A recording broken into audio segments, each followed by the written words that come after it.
One thing that a theme that runs through a lot of the stories is that it takes a long time. And it takes longer than people think to relaunch. And the idea that you're sitting there submitting hundreds of resumes online and hearing nothing, not even a rejection, but nothing for a really long time, and realizing that you need to take that next hard step, which is actually to start having conversations with people and connecting with them in different ways. And how do you actually do that? Welcome to the Women, Career and Life podcast. I'm your host, Dr. Sirisha Kuchimanchi, a former semiconductor tech executive at Texas Instruments, a speaker and an entrepreneur, and definitely a working mom.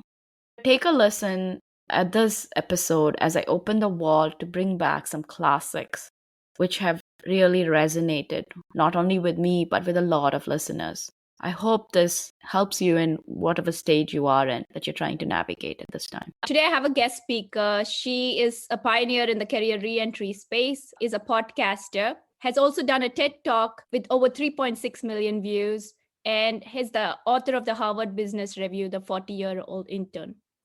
She also co-leads and co-founded the Reentry Task Force with the Society of Women Engineers on the STEM space. I would like to welcome Carol Fishman Cohen. Carol, thanks for being here today. Hi, Sirisha. Thank you for having me. Thank you. So before I jump into iRelaunch, which is the organization that you lead, I wanted to take a few minutes to hear your story and what made you get into the space and how do you empower women? Before I got into this space with iRelaunch, I lived this myself. So I was a financial analyst at an investment banking firm in the late 80s, a long time ago. And my company collapsed while I was on maternity leave with my first child. And so that began my career break. I decided not to go looking for the next big job. And I had 3 more kids in close succession. And I was home with them for 11 years from 1990 until 2001. So, that was 30 years ago at the beginning of that. When I returned to work in 2001, I returned to an investment firm where there were people who used to work with me from the investment bank years before. And they remembered me. And that's how we got this whole concept of being frozen in time, when people remember you from the past, if you went to school together or worked together. So they had a frozen in time view of me.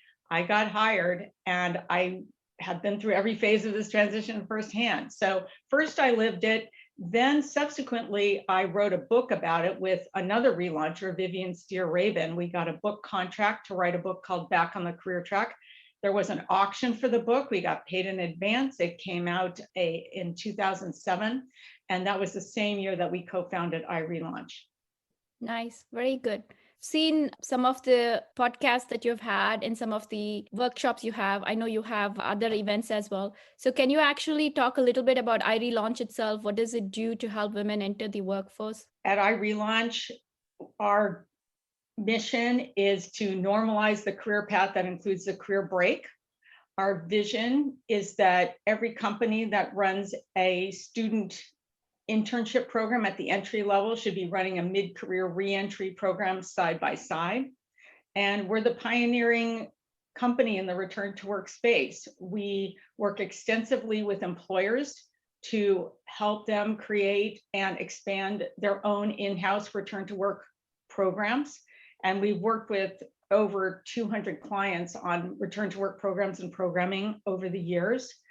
And we also lead and support a community of almost 100,000 relaunchers who are in all stages of returning to work after career breaks from 1 to over 20 years for a whole range of reasons. And it's men and women, even though it's predominantly still a female pool.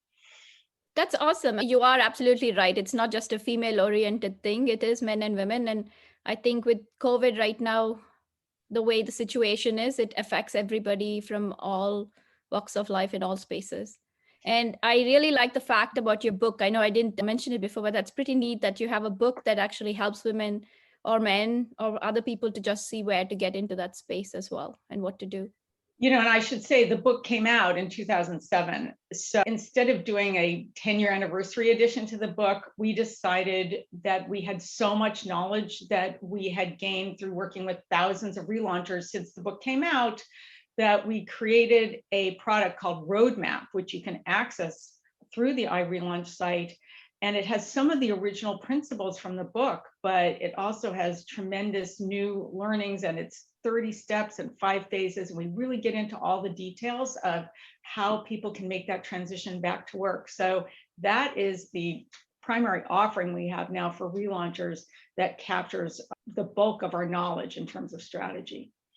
That is really good, because I think when anyone is making the transition, I've had my own career breaks twice, got laid off, and then I took a break for kids. And when you're making that transition, you're already mentally overwhelmed with a lot of stuff going on. So it will help to have a roadmap and someone who's had that experience to help you walk through it, either through the relaunch community, the 100,000 members you're talking about, or even just having a sheet of paper that I can just check off the box and say, yes, okay, I've got this step. It's worksheets and podcasts and video casts and lots of content, and people can jump in at any point that's relevant for them. So it's a really effective tool. I know you did a TED Talk. Like I said, it's got over 3.6 million views. Very impressive. So what were some of the key takeaways? The TED Talk I actually did in November of 2015, and it was a local Boston TED Talk from TEDx Beacon Street. But then in spring of 2016, the big TED platform editors selected it to be on the big TED. So that's when it started to amass the millions of views. And it's been an amazing vehicle to connect with individuals and companies all over the world that are interested in career reentry strategy and helping people return to work. So the key messages in it are, first of all, that's completely possible to relaunch your career after a career break, even if it's an extended career break. And in fact, on our podcast, we have a mini series of people who take longest career breaks. And the range of the longest career breaks range from 25 to 31 years, even people returning to technical roles. It's almost 6 years after the original talk. And we have documented so many more success stories. It's completely possible to relaunch your career. You have to think about exactly what you want to do. That's your job, not the employer's job, to figure out where you can add the most value. You have to reinvigorate your network. So connect with those people who have that frozen in time view of you. You can connect with people who are junior to you, who've been moving up while you have been on career break. They can often open a door for you.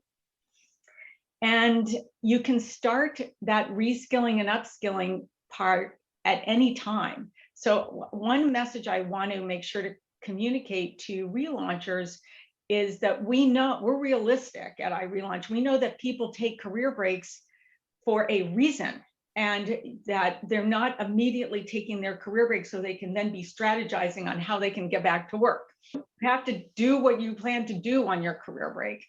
And if you can keep up on the side with what's going on in your field, that is going to be helpful to you later, but it's totally possible to relaunch if you haven't done that. And let me just put in one piece of advice for people who are still working, who are anticipating the future career break. And that is to document some of your milestone moments right now while you're living them. Anytime you've learned something, positive or negative, write it down, create an e-file. And it doesn't have to be anything perfect or grammatically correct. Just dictate into your phone and add to it. Because if you take a career break years later when you're returning, one of the key things you need are anecdotes from your prior significant work experiences, so you can talk about examples of what is relevant to an employer even years later, based on something in detail that you actually did. And you will remember that, and you will thank yourself if you had taken notes when it was actually happening, as opposed to having to recreate the past years later. Yeah, that's really good advice, because I think the stories stick with us, not the verbiage that we use. And like you said, now with video and audio recording devices, it may not be a bad thing to even record yourself and just save it on tape. Yeah, That's I right. like that. And the upskilling, and I think what you emphasize is key, right? Some of the onus lies on whoever is coming back on what it is that you want to come back to, because it may not be where you were before, but pivot that and your energy and your passion might be a little different based on your break. If it's 5 years or 15 years or 20 years on how you want to drive that career when you return. And I say, make that work for you, because what we tell employers, at one of the attributes of relaunchers is that we are not in exploratory career mode anymore, like we appropriately should be early in our careers.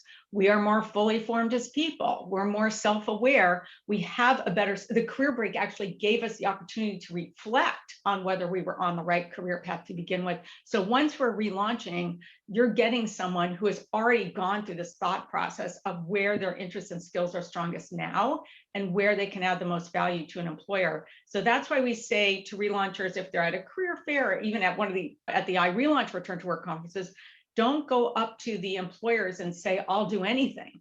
They don't want to hear that. They want you to have already done the work to figure out where you can add the most value. And I'll just mention one more thing from the TED Talk is I talk about that you have to go public with your job search and tell everyone that you're interested in returning to work. And you have to expect that you are going to have many conversations that don't go anywhere. And out of those many conversations will yield a few that will ultimately lead to that special opportunity for you. But don't get discouraged when you have lots of conversations that don't go anywhere. And don't only rely on researching companies online and applying online, because that almost always does not work for the relauncher. You have to develop those personal relationships. And it could be someone at your place of worship or someone who you know casually or a friend of theirs who turns out to be that key person. You don't have to officially figure out how you're going to network professionally, although you should be doing that too. But it's really a mix of lots of different people that you want to be networking with. Very true. I think networking is not going to LinkedIn or going to one space, but trying all the different avenues and around your community as well. And LinkedIn does give you the opportunity, right? Looking for work and looking to be hired. And there are different tags that you can put that helps you reconnect. And I've had a couple of friends myself, that's how I got back to work. But I've had other friends who just reached out to someone on LinkedIn and they sent her opportunities and invited her to come and interview. So that wasn't what she was looking for, but it really was a big leap that really enabled her returnship. One of our engineers who was also a military spouse returning to work said that she started commenting on a thread on LinkedIn and connected with some people in her area. She's a civil engineer through that. And they ended up being the key people that led to an internship that she had that she treated as a returnship. That's good. There are so many ways now. I think more people are used to the idea of people taking a career break and coming back, probably from 15, 20, 30 years ago. Where the culture is more prevalent now. So there are opportunities and people are not going to question your career break as much as before. They understand that people take them. The question is, how are you going to make that jump and entry back? And that is so significant that you can even say that, because we feel that the complete reframing of the career break from something that used to be the basis of, we're going to toss out this resume because the person had a career break. Now, with more and more companies having formal return to work programs, you have to have the career break in order to be eligible to apply for and participate in them. And we consider that the first step of an institutional shift that we're going through right now in terms of how employers view relaunchers. And that was accelerated by what happened with COVID. Just going through the break, coming back to work, for me personally, it levels at a lot of things. It wasn't intentional, but I realized as I look back now, it's been a decade since I came back to work, that my mindset is significantly different from if I had not taken the break. And the sort of the risks I'm willing to take are a bit more than I would have.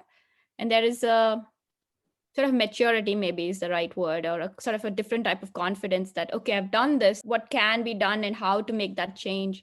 And to your point, when you were talking earlier about the confidence, the maturity, and just where people are coming from, it's different from when you're early to when you're taking it at your mid or you've taken a break and you come back. Different attributes you bring to work that are not as easily upskilled or acknowledged when you're streaming through the process as such. And this is something we talk to employers about a lot, the attributes of the relauncher, not only one, as you're saying before, where we talked about we're more fully formed as people and can pinpoint more about what we want to do, but the idea that's always been true about relaunchers, and this yourself, is that we took career breaks for reasons that had nothing to do with our work performance. And that's why we're a hidden talent pool. And companies are, or employers are discovering more and more about the skill set that relaunchers offer. So education, experience, the mature perspective, as you're talking about, we've worked already. We've worked on teams with different personalities, and we faced work deadlines before. That does not have to be taught. Perspective that we bring, we have an energy and enthusiasm because we're so excited to be back at work, and managers often comment on that. And in general, there's a critical mass of relaunchers inside organizations now for the programs that have been running longer. And we're starting to see changes because of that. We see relaunchers wanting to hire other relaunchers and not viewing that as risky. It used to be perceived as risky. Now we want the relaunchers because we know how great they are. So we're witnessing in real time a shift that's happening. Very true. In my own case and other cases I've seen where people are willing to reach out and help. And I think the frozen in time is very true statement, because some of them have been 15-year breaks, 13-year breaks, and it doesn't take them long. And some of the re-entries have been where people have had to take a step back from where their original roles were. And what's happened is in those cases, it's helped them also acclimatize to returning, but also help them for people to get to know them. And they've gone back to their original roles in 6 months or 9 months. It hasn't taken them long to step back where they were. I love that you're highlighting that, because one of the things that I'd say a hot topic inside companies about return to work relaunchers and return to work programs is all around level and compensation. And at what level do people convert or come back to work? And we see some risk averseness on the part of the relaunchers themselves and the companies, because the relauncher might think, I've been away for 10 years, so maybe I should come back in at a more junior level. That's probably a better gradual way to go.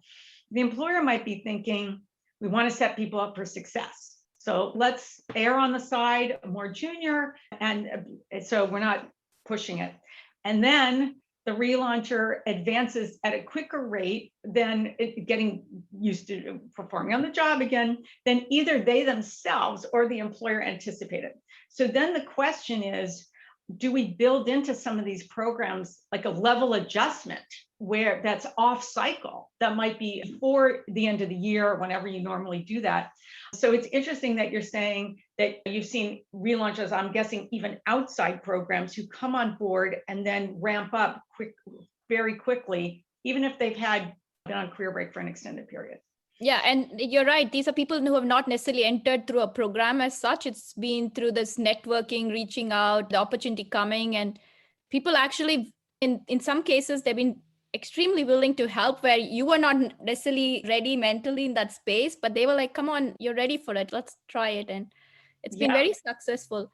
And I think the other challenge when someone relaunches, there's the work part, but it's the personal life space, right? We're all trying to figure out how to work. Very often people take breaks for either family reasons or other personal reasons. So just how do you get back in? How do you adjust your schedule? There are lots of things that they have to work through. So something for everyone to think about. Yes, there's the work and the job and the pay and what you're going to do, but make sure you have, or you're at least cognizant of all the other pieces that need to mesh together when you're making that move. That is so true. And interestingly, during COVID, where everything went virtual, nothing to do with career breaks or return to work, but everything went virtual. And so did the return to work programs. And what we found, and we work with relaunchers globally now, so we're seeing this across the world. It is so fascinating that relaunchers in all different countries face the same concerns, and they're excited about the same things, and their trajectories and the conversations that we have are, I want to say identical, but nearly identical no matter where in the world. One of the things we are finding is that for people who did take career breaks for childcare reasons, who still have school age or younger kids at home, the virtual relaunch was gentler than the relaunch, as you can imagine, because you relaunched and I relaunched, and we both had school age children. The idea that mom's back at work or dad's back at work today, and you're still sitting there in the house, you're working, but you have not left the home, you're around, is very different than the first day that you relaunch your career. You actually leave the house and go to the office, you go to work, whatever that means in the kid's mind. And that's just a very different thing. And the relaunchers have commented that's been a more gradual, gentler process for them and their families. You have over 200 episodes in your podcast. I think it was 210 when I checked today. So you've talked to a lot of different people in different careers with different breaks. Yep. And you already talked about the skill set and what they need to do, get ready. But I was wondering if you can share some stories. You said some are as much as 25 to 30, some are probably quite short, maybe 1 to 2 years. What are some stories? Because those are the ones that are going to stick with people that you would suggest that things to do and things probably not to do as well. We always get great advice on what we should do, but sometimes I find the best advice is what not to do or what I don't want to do.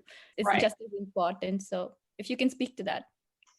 Well, one thing I want to speak to, which it runs through a lot of the story. So just to give context. So our podcast is called 321 iRelaunch. We release it weekly. It's return to work, advice, strategies, and success stories. So most of the time we're talking to relaunchers about the details of their relaunch, and we are getting into a lot of detail because we think that's where the value is to the listener. We also talk to experts and ask them to take their frameworks and methodologies and apply it to the relauncher, even though we did that with Laura Vanderkam for time management. We've done that with Michael Watkins, the first 90 days.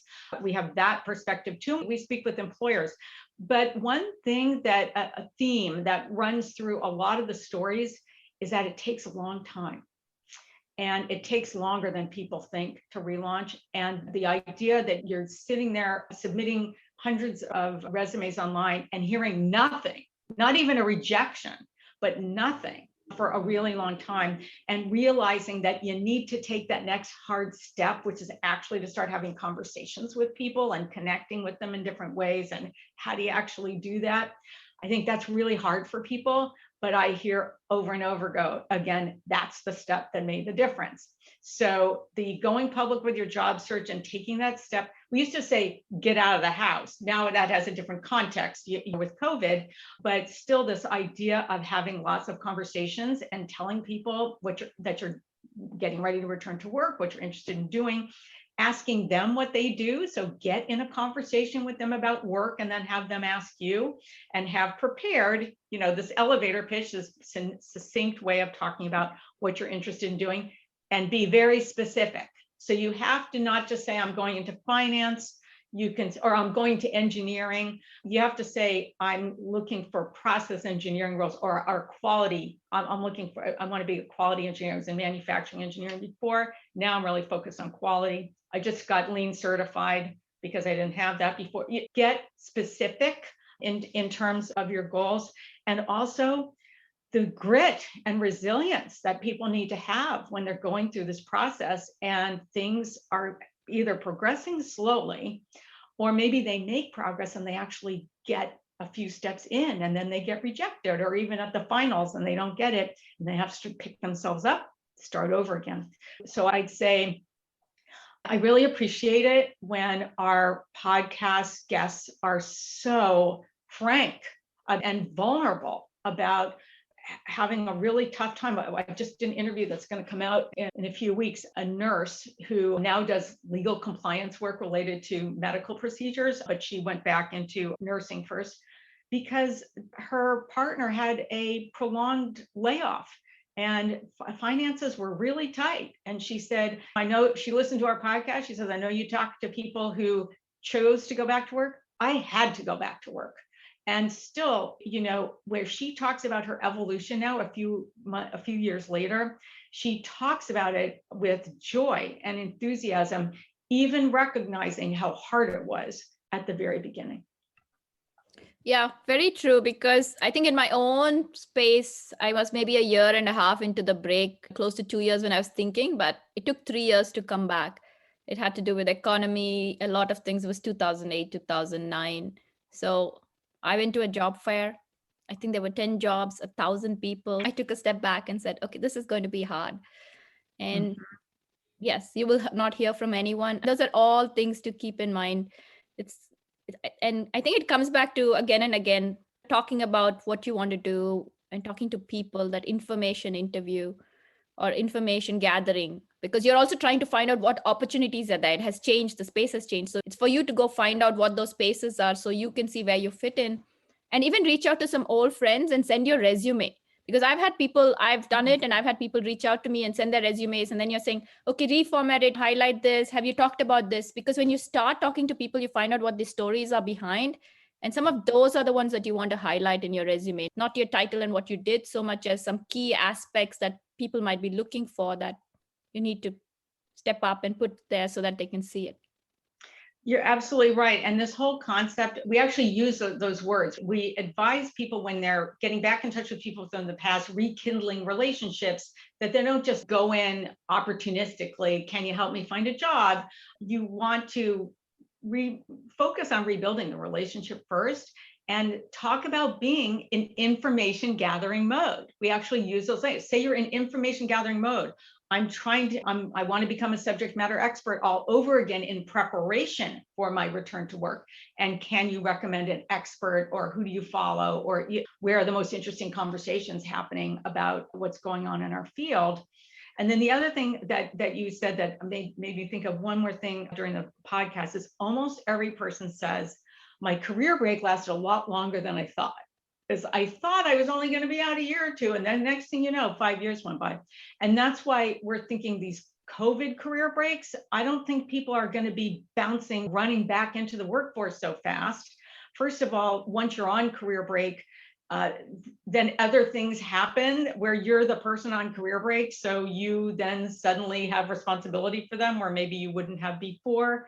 Also with a COVID situation, we're not sure how stable is it. If you have kids, are they going to be back in school? Is there going to be are they weird hours or weird days, or people have to come home? How are you going to handle that? And then the fallout from it, there's mental health fallout. There's trying to make sure there's stability in the household in all different levels. And that is going to keep people out longer, to make sure that things are more stable before they're ready to go back in.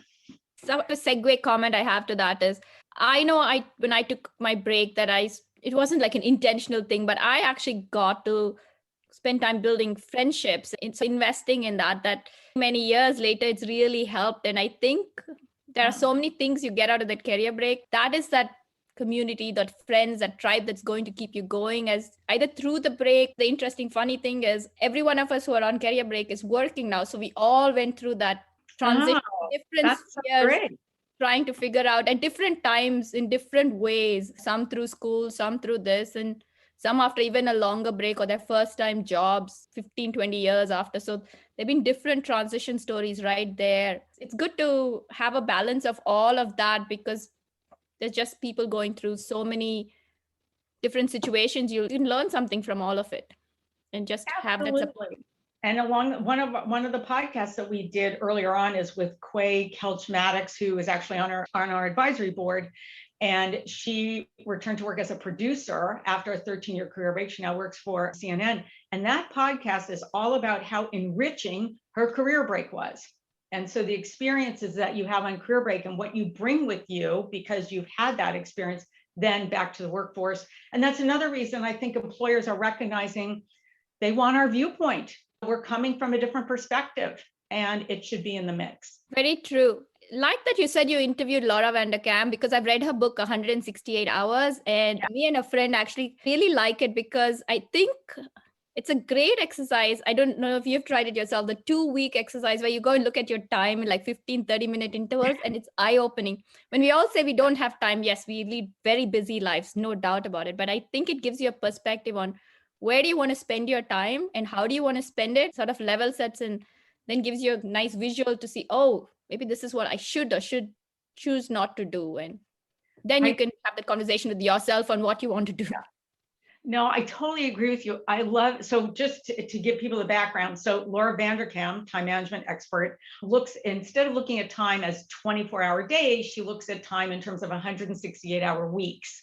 And how do you spend that time? Certain amount of hours sleeping. And she had 1,000 people map out their time in 15-minute increments and did all these time studies. And I actually follow her on Insta, and she herself just had a 5th child. And so I'm always watching her to see how is she managing the time so productively with the kids, and she's writing books and doing everything. So she really lives the perfect example of what she talks about. But yeah, very helpful strategies there. This has been a great conversation, because it's not just about relaunching as much as everything else that sort of the web, the network around it to make people successful and think about it. As we're getting close to wrapping up the episode, this is a question I ask every guest. What quality or advice would you give your 21-year-old self for the decades ahead? I've learned this from working with thousands of people who are at mid-career, on career break, who use that time to examine whether they were on the right career path to begin with. And I think that's because we tend to fall into something without a lot of thought when we're younger. First of all, we are not fully formed as people yet. We really should be in broad exploratory mode during our 20s, because either we'll fall into something by accident because it happened to be there, and then you take another job in the same field, and the next thing you know, you have a career, or we're fulfilling someone else's expectations. My parents always wanted me to go to law school, so I went. Then I realized I don't even want to be a lawyer. So having enough of those conversations with people at midpoint, when people are 21, and I give this advice to 21-year-olds, people in their 20s, is go out and have as many different experiences as you can, and don't pressure yourself to have it all together by the time you're 30. And that's what I would do. And I want to give the caveat that some people might say, yeah, that's all nice and good, Carol, as long as you don't have tremendous amounts of debt that you have to pay off. So I'm not saying to ignore that. You can certainly have a stable job that is not your favorite job because you're getting income from it and paying down your loans. And as a side gig or a side interest, you're exploring on your own time other options for yourself. So I'm glad you clarified that, because there are things you can do in your outside your work time as well that kind of balances everything out. One last question. How would you describe yourself in one word? Ooh, enthusiastic. That's good. I love what I'm doing, and I love the impact, and I love watching in real time results of a lot of work over a long period of time. So very enthusiastic, very excited about what's to come. It's amazing, right? You've built a community of 100,000 people, and if you have as many views as you have on TED Talk, and you have so many podcasts out there, there's a lot of community that you are not aware of that is listening or seeing this and taking nuggets out of it. So to look forward and look back and say, okay, I've had an impact, not just on a person's life or this, but also a systemic change. Like you said, over 15 years, now talking about career break is a bit more normalized than it was before when you started. Just that shift in conversation is a fulfilling experience in itself, and your enthusiasm carries through when you're talking about it. So that's fantastic, and thanks for doing that. Thanks for the opportunity to have the conversation. I love, Sirisha, that you yourself are an example of what is possible in a relaunch, and I think those examples are so important, not only for individuals to be inspired by, but for employers to see what is possible. Thank you, Carol. Thanks, Sirisha. And if you want to reach out to Carol or iRelaunch, you can reach out on Twitter or LinkedIn at Carol Fishman Cohen, or look for iRelaunch on those two sites. Tune in every other Wednesday to catch the next episode. Please subscribe and leave us a review on your favorite podcast platform. I would love to hear from you about your stories and your journey. You can reach me on my blog, Instagram, or Gmail at Women, Career and Life. If you think a friend may benefit from this, please share this podcast with them. Remember, there are infinite possibilities to drive change in career and life. Which will you choose to make a reality today?